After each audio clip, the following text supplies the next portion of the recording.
Hello, everyone. This is Tom Fox back for another episode, and you're in for a treat today because I'm in for a treat today. And the reason we're all in for a treat is we have author Jack Woodville London to join us. Jack has a fascinating professional career, and even more importantly, he writes novels about Texas history. I can't think of a better person to talk to than someone who writes novels about Texas history. So, Jack, with that incredibly long-winded introduction, first of all, welcome and thank you so much for taking the time to visit with me today. Thanks for having me. I'm looking forward to the visit. Could you tell us your professional background? I trained as a lawyer and I practiced courtroom law for over 50 years. I know I don't look that old, but it'll grade you if you do it that long.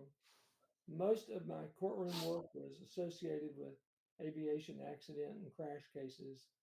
All of that arose out of my attachment to my helicopter pilot from the Vietnam War, who was himself the victim of a helicopter crash. And I went to work for him and his family, and it immersed me into that part of my profession. Where'd you And practice? yes, sir. Where was your practice? In the United States, I live in Austin, Texas. My my host court record is the Texas Bar Association, but I've tried cases all over the country. I've been blessed to go to several foreign countries and work on cases there. It has taken me a lot. That's a pretty specialized bar, not just the aviation bar, but the helicopter aviation bar. It is. I knew a few guys that were in the smaller plane bar, and they all knew each other and did Sure. what you did, traveled all over the country and Yeah. indeed all over the world. Whether it didn't matter which side they were on, they were all good friends. Was that your experience as well? That is my experience. We did a lot of work with assistant U.S. attorneys, and we found them to be obliged to follow orders, but very competent, gracious men and women who I'm proud to say they represented the United States well. And the defense lawyers that worked for the large firms that represented the helicopter companies and the aviation insurance industry, with only one exception that we won't talk about, were really good men and women. It was a great way to have a career. So you are a continuing student at Oxford University. Could you tell me about your Oxford experience? In 2014, I discovered that I was eligible to go to continuing adult education in Oxford. And I applied, it was accepted. I was immediately assigned to creative writing courses. Those were not my first creative writing courses, I'm happy to say. But I took 4 years of creative writing and then reverted to my undergraduate major, which is medieval history. And I discovered along the way that what I really learned how to do as both a lawyer and an undergrad student was research. Research is central to everything a courtroom lawyer has to do, digging out facts that people often don't know. And digging out facts of history is just fascinating. Most of us go through public school systems where we begrudgingly learn a few names and a few dates and a few episodes. We know the American Revolution, we know the Civil War, we've heard of World War II. But very few of us actually know any of the details, either of what happened in those events or of what caused people to do what they did. And so it became sort of natural to lend itself to creative writing. I've pursued that and will be back in Oxford beginning in about 10 days. So we're going to talk about your book, Dangerous Latitudes, but what are some of the other books you have written? The first book I wrote was in the sixth grade. It was an entire plagiarism of a book that riveted me as a boy called The Red Car. That was the name of the book that I loved. It was the story of a boy in a very small town where a wreck happened to a red sports car, and the owner walked away from it, and the boy and the local mechanic put it back together, drove it, and had adventures. My first book was about a small town boy in which there was a wreck of a sports car, and that boy and his friendly mechanic put the car back together and had small town adventures. And I think it was probably 15 pages long, and I saw it somewhere in my house the other day. But not until 2009 was I able to learn enough about the creative writing process to persuade someone to publish my first novel, book one of a three-book trilogy called the French Letters series. And it is a series that has a small town Texas story of a woman who is waiting through World War II for the man she loves to come home from England in the European theater. We're not clear which of two brothers that man is. The second book is the parallel story told at the same time by one of those two brothers. And the second book, the parallel story, is called Engaged in War. It was the book that gave me the title Author of the Year in 2012. And then the third book in the series was Children of a Good War, which, as you may imagine, is the story of the children of that couple, the man in France and the woman in Texas, told in the 1980s as they are both post war veterans from Vietnam. And not surprisingly, it's a story of sibling rivalry. So I was blessed that was the 2019 Military Novel of the Year for the United States. Where did you grow up? In Groom, Carson County, near Amarillo, Texas. All right. Have you ever heard of it? I have not. I've heard of Amarillo. Yeah. Groom now is in the neighborhood of about 300 people. It's 40 miles from Amarillo, 30 miles from Pampa, and everybody in Groom knows it's 15 from Claude and White Deer and not too far away from Lee Fords and Clarendon. The same families that live there today, you can find their names in the high school journals from the 1910s and 1920s. It's a wheat town. Let me talk to you about your writing process Okay, because we have a few things in common. I'm a recovering trial lawyer. I'm so sorry. Uh, I'm yeah. glad you're recovering. Yes. I've written a lot of nonfiction work. And the last area of my practice, which is anti corruption compliance, business ethics, leadership, Yes. corporate culture, those sorts of things. And I have attempted to write fiction unsuccessfully. But when I do write, I find that the story literally plays out in my head, and I almost feel like I'm recording it as I see it. What is your process for writing fiction? There's a fascinating article, I probably can't find it anymore, between two Canadian authors, Jan Martel and who's the fellow who wrote The English Patient? It'll take me longer to find it on the shelf. But those two men discussed what you're asking. Do you outline the entire article, the entire novel, chapter by chapter, and then paragraph by paragraph, and then sentence by sentence, and then finally string them all together? Or in the other case, do you write them as a stream of consciousness, what my friend Joe Badal calls seat of the pants writing? Mine probably is somewhere between the two of those, and I suspect yours is as well. When I have an idea for a novel, I have to pursue it to find out if there's actually a story.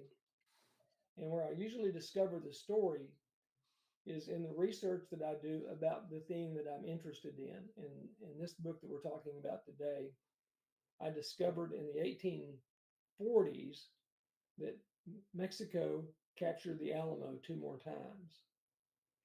They invaded San Antonio twice in the 1842 period, and they did it as revenge for Texas trying a really foolish attempt to persuade Santa Fe to join Texas.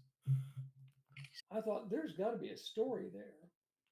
I mean, how many people do you know, Tom, who grew up in Texas, took Texas history, maybe even are Texas historians, had no idea that the Alamo was taken two more times, or that Santa sent his armies to invade Texas two more times? How many people know that in the course of that, over 700 Texans, soldiers and businessmen, were captured and marched on foot to prisons in Veracruz, Mexico?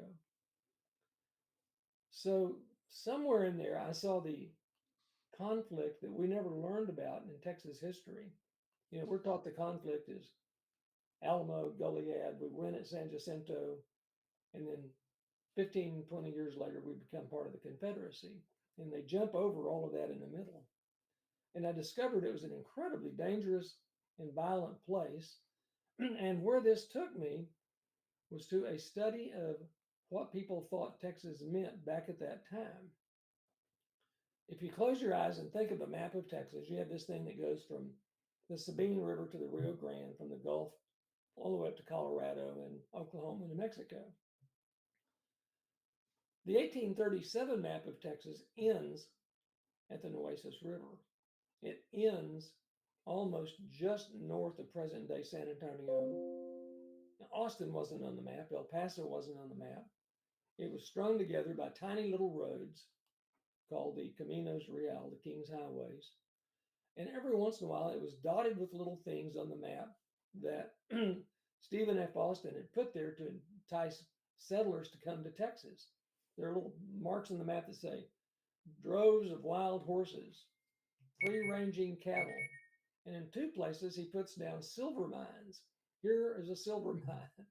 And so that settlers would move into Texas, take free cattle, get free land grants, have their own silver mines, and they could even bring their slaves. But beyond the Nueces River, it said part of Coahuila, part of Tamaulipas. And just north of that, the entire thing that we call West Texas, the Western Hill Country, all the way to the Red River, all the way to the Rio Grande at El Paso, range of the Comanche. So we have the makings of an almost vacant land, crisscrossed by little tiny roads, barely populated with villages. San Antonio was less than 5,000 people, being invaded by Mexicans.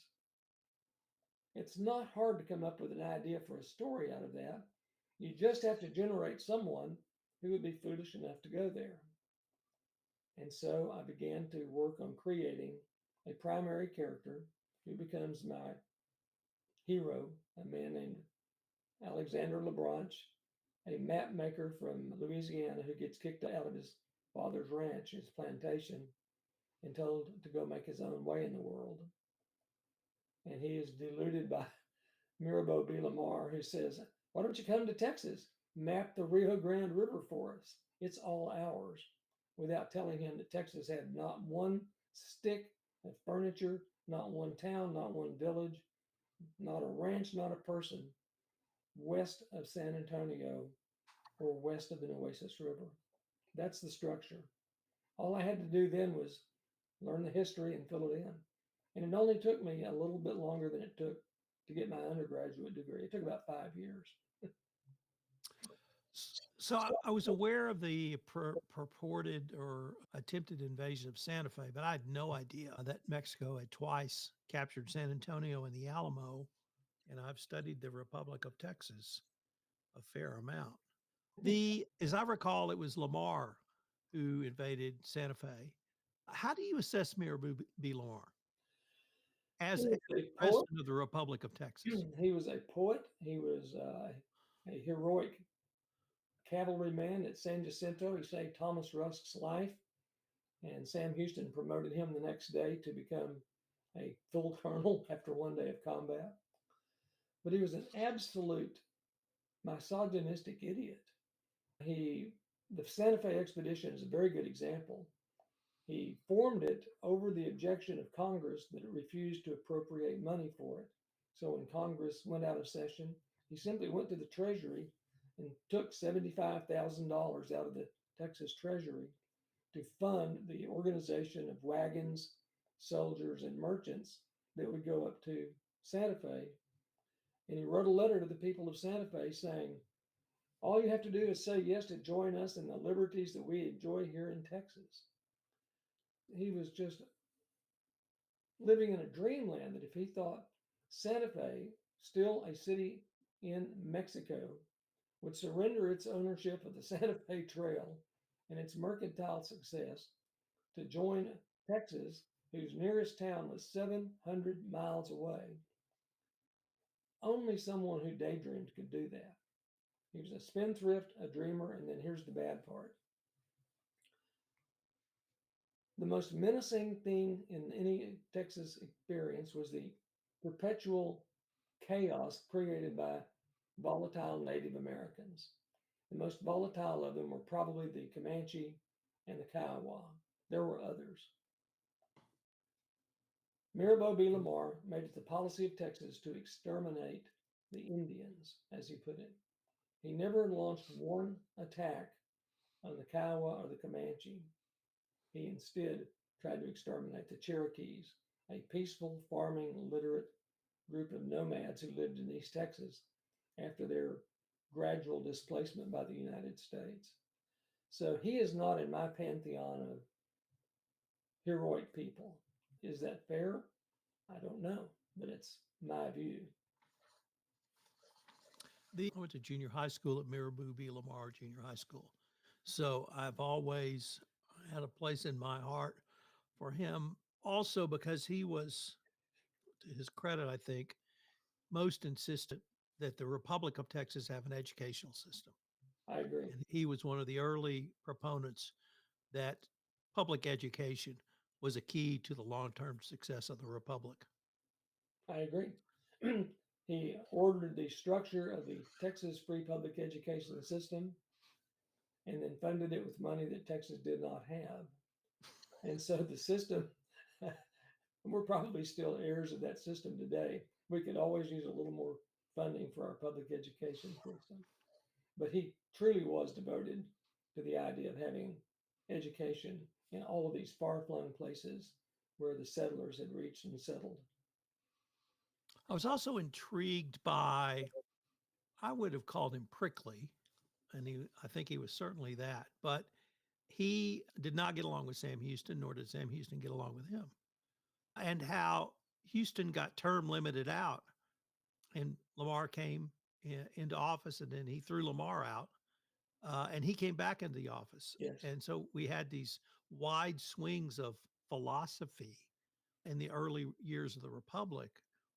The, this, these battles and wars with Mexico during the life of the Republic, were they precursors to the U.S. and Mexican War? Was it inevitable there was going to be a conflict after the United States became a state, or was it something different, in your opinion?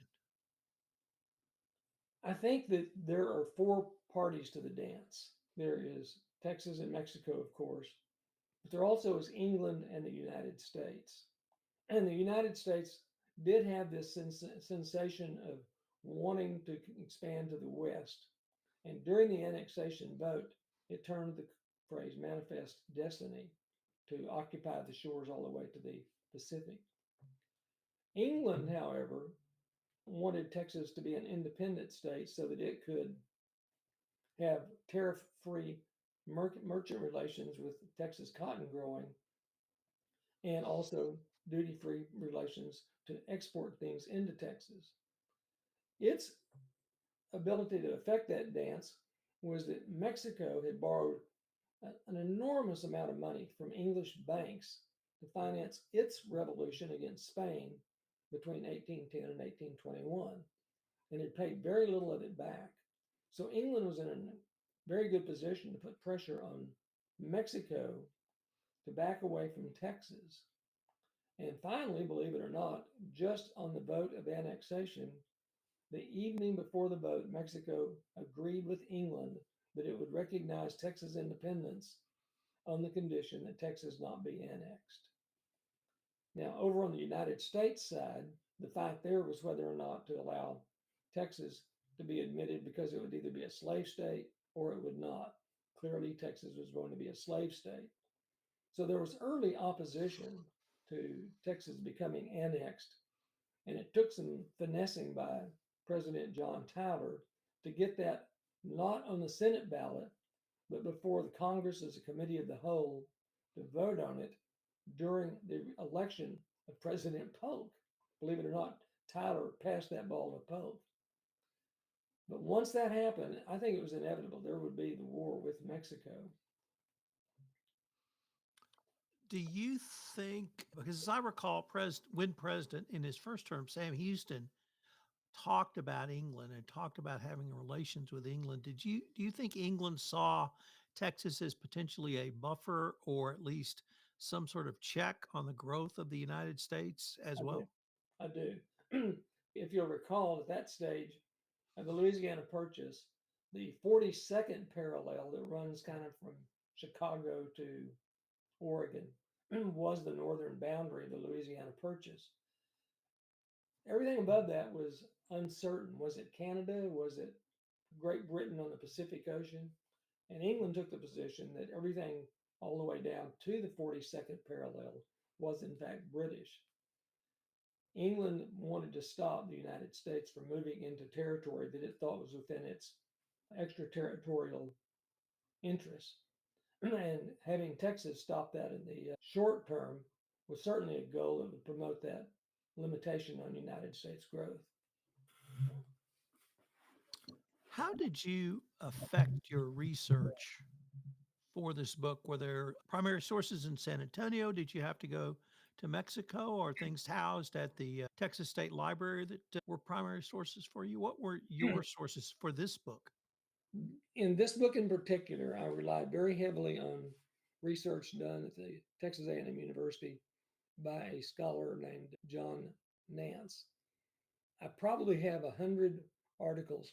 And if you're listening to this and want to know how to do it, one program you should log into is JSTOR, JSTOR. It's a search engine for academic articles. I probably have 100 JSTOR articles that have to do with the invasions of San Antonio, the range of the Comanches, the range of the Kiowas, the Battle of Lipan, the Camino Real. But John Nance gave the big overview, that 3 volume set that is essential reading if you really want to know about the Republic of Texas. Did Anson Jones play in your novel at all? No, he did not. I chose not to include him because when you come to Texas, to the University of Texas from Groom, you have to drive to the town of Anson, and there's not much there. So I said, I'm not going to clutter this up. Because I went to segregated schools, and my white junior high school was Mirabubi Lamar, and the Mexican junior high school was Anson Jones. So I grew up in Bryan. And then, of course, we all went to one high school. Yep. But how is this book going to lead to something else moving towards annexation and potentially the invasion? Because that military campaign is still one of the great military campaigns. And I mean, Winfield Scott's, but I suppose we should also give kudos to Zachary Taylor for his campaign. But the Winfield Scott campaign is, I still think, one of the most well recognized in U.S. military history. So a short answer to that history is that to the extent that all of the figures in this book, the real characters, Pinckney Henderson, Thomas Rusk, Jack C. Hayes, all of these Texas historical figures were in that war. They were in Taylor's segment, not in Winfield Scott's segment. That's not 100% true, but it's close. Right. And they wound up in the northern part of the battle zone that mostly was Saltillo, Monclova, and then ultimately the Battle of Buena Vista. That they snatched victory out of defeat there.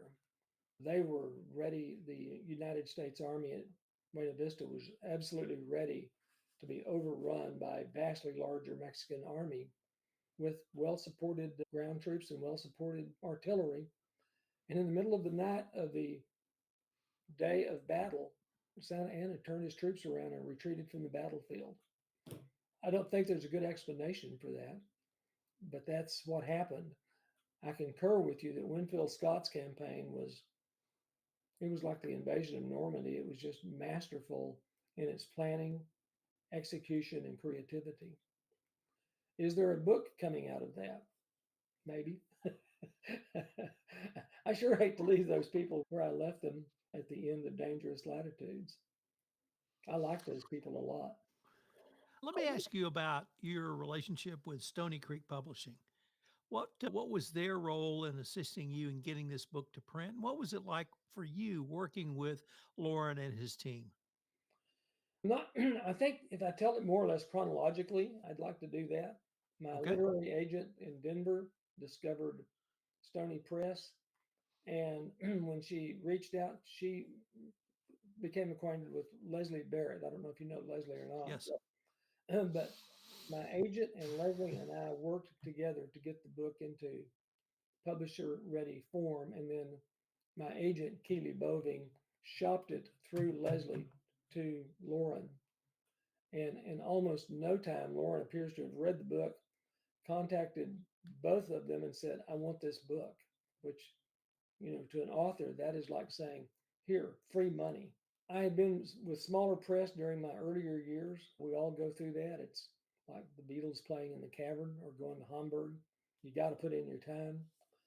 But the one thing that I don't enjoy about the process is publicizing one's books, going to all the little bookstores and begging them to put a few copies on the shelves, writing endless articles saying, "Listen to how smart I am." And Lauren said, "No, we'll do that."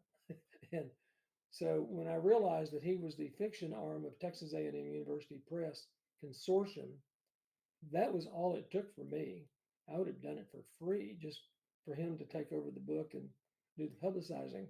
Instead, he's actually agreed in some way to pay me. I'm not sure that'll ever happen, but I don't care. Lauren is a wonderful person to work for.